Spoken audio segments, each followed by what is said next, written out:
Several days ago, a few of us were talking about a thing called crowns and where they're at in the Bible.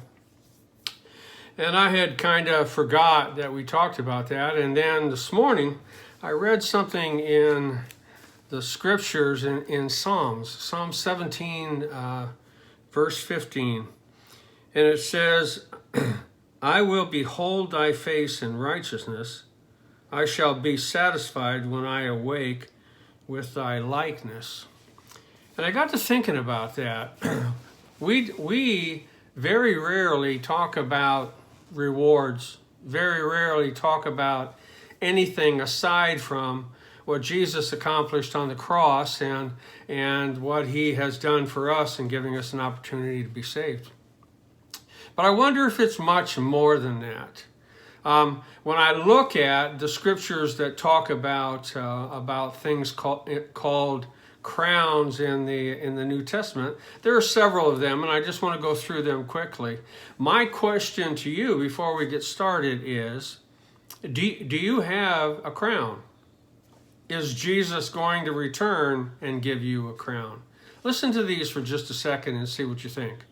In James it says, Blessed is the man that endureth temptation. For when he is tried, he shall receive the crown of life, which the Lord hath promised to those who love him.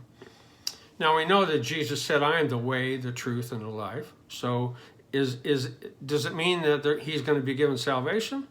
Or does it mean that the person who has their faith tested is going to receive something? Peter 5:4. And when the chief shepherd shall appear, you shall receive a crown of glory that fades not away.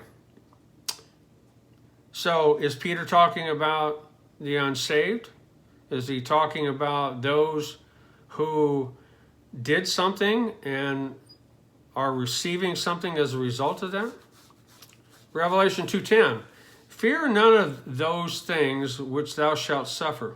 Behold, the devil shall cast some of you into prison, that ye may be tried, and ye shall have tribulation 10 days. Be thou faithful unto death, and I will give you the crown of life. So, Christian or not? 2 Timothy 4, verse 8. Henceforth there is laid up for me a crown of righteousness.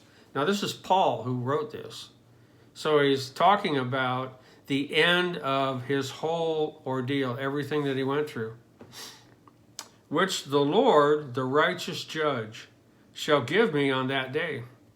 And not to me only, but unto all those also who love his appearing. So the writer of Psalms was basically saying the same thing, that he said, again, as for me, I will behold thy face in righteousness. Now, does that mean that it was imputed to him?